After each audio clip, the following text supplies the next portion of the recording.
We're here in Chattanooga at the 70.3 Ironman World Championships, just a couple of days before the race. And the reigning world champion, Holly Lawrence, has said she'd like to have a chat with us. So we're just outside her hotel. We're going to go and find her and ask her a few questions.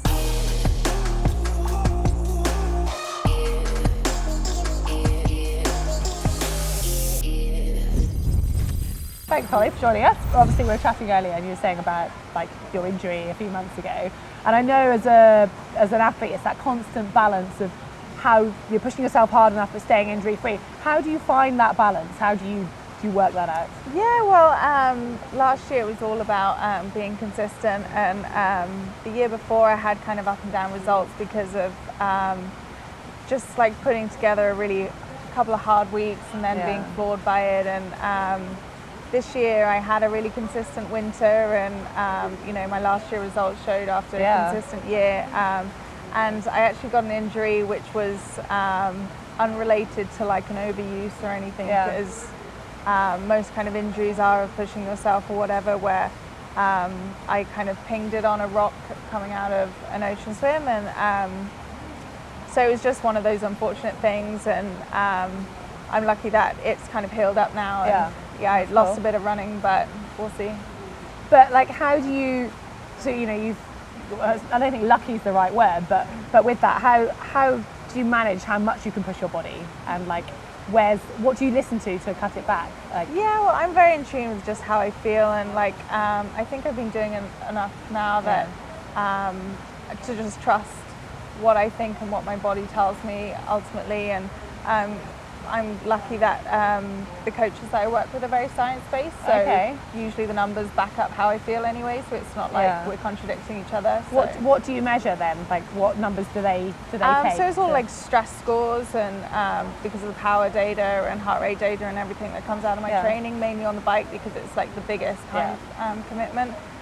Train Sharp are my cycle coaching company, and they track all of that, and they can see if my stress level, like the total stress balance, is like elevated, that it's only a matter of time that I'm going to be ill or injured or whatever.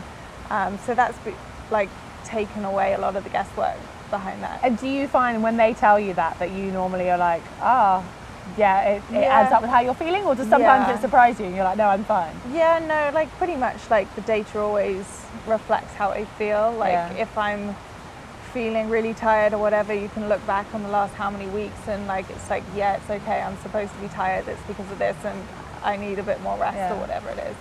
That's cool. I saw you change like recently with that. Was it a few years ago then when you go to working more with numbers?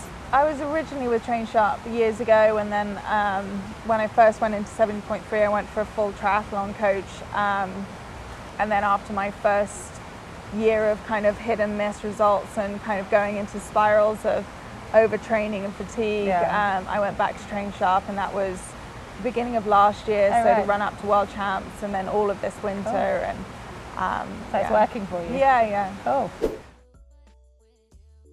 I mean, for me it's just dealing with what I can control, and whether it all goes wrong or you have a great day, you can only do what you're going to do. And as long as you swim, bike and run as fast as you can look at yourself afterwards and do the best that you can do, then you've got to be happy with it no matter what. And that's honestly how, what I think about, and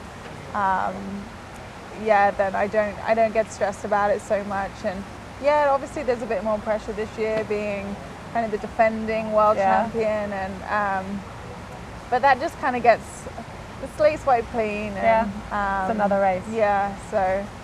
And what about actual, irrelevant of the expectation, like as athletes, I think especially lots of our viewers will like have race day nerves, and irrelevant of what level you're racing at, I think I still get race day nerves whatever the race is. Do you get them, and if so, like, how do you deal with those nerves, irrelevant of the pressure, just the actual but they're things that fuel you as well, so like you have a lot of coffee in the morning as well, so it kind of heightens that.